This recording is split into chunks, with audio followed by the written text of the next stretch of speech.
We are recovering from the blizzard. New York City students are back in the classroom today, and many of those kids are getting lessons in reading and writing. Our next guest recently took those lessons into his own hands after he decided to make a change in his life and went viral for a video admitting he was functionally illiterate. What's up? I can't read that well. And to tell you the truth, up till recently, I could barely read at all. Now, I put a post out, got some buzz. And I want to tell you, the book community, because I just found out there's a book community, is off the chain. Y'all got me so hyped. I don't come from this world, so I didn't even think this was a platform. I didn't know people were going to help me. I want to be as real and honest as I can so I can develop into a better person. Oh, I love the book community. Now, 5 years later, Oliver James has amassed more than 104 billion views online and wrote a book about his journey, learning to read and the highs and lows of it. Unbelievable. His book, Unread, a memoir of learning and loving to read, on TikTok, hit bookshelves today, and he's here to talk all about it. Welcome, Oliver James. Hello, hello. Hello, thank you for having me. Not at all uncomfortable seeing yourself in that video, huh? You were reciting it verbatim. So I cannot imagine how frustrating this was.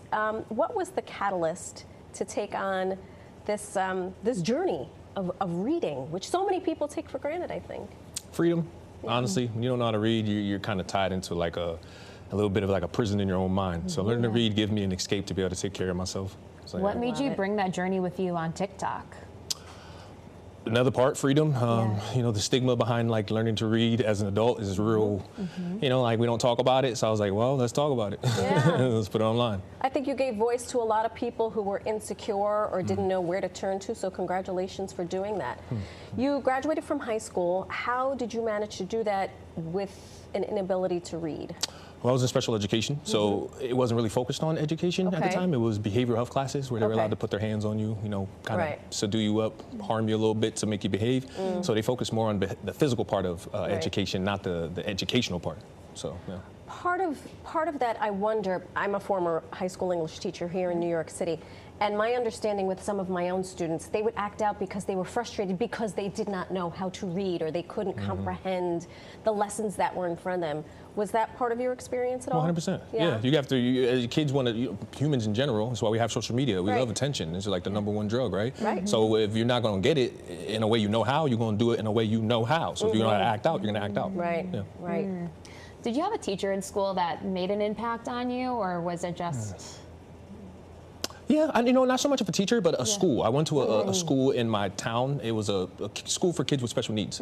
And when I got to that school, that was a school that kind of shaped me and let me know, like, hey, like, you're not going to escape your own problems. Like, you're going to get upset? Fine. You're not going to get expelled. You're not getting suspended. You're going to sit here and be upset.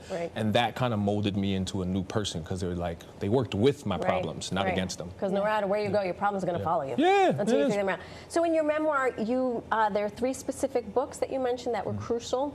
Tell us about them. You know what? A lot of people say 3, but it's actually 5. Charlotte's Web, Hose, The 4 Agreements, The Giver, and The Alchemist. Say that one more time. Charlotte's Web, Hose, The 4 Agreements, The Giver, and The Alchemist. Wow. Why those books? You know, those are the first books I kind of read, and at the time I was reading them, my mind was shaping into a different version of myself. And when you know those books kind of can direct you in a direction for like readers.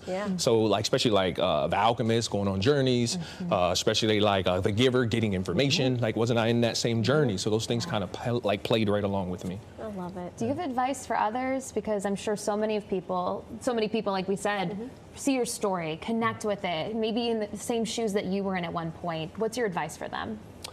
Honestly, laugh. Yeah, like smile, laugh. Like, you start to realize as you get older, we realize like there's always a hurdle to go over. There's always a problem. There's always something, right? So learn to hold on to your laughs and smiles, because that's what I've been doing now, and that's probably been the best part of my entire journey. Is there a book on your must-read list now? Honestly, I would say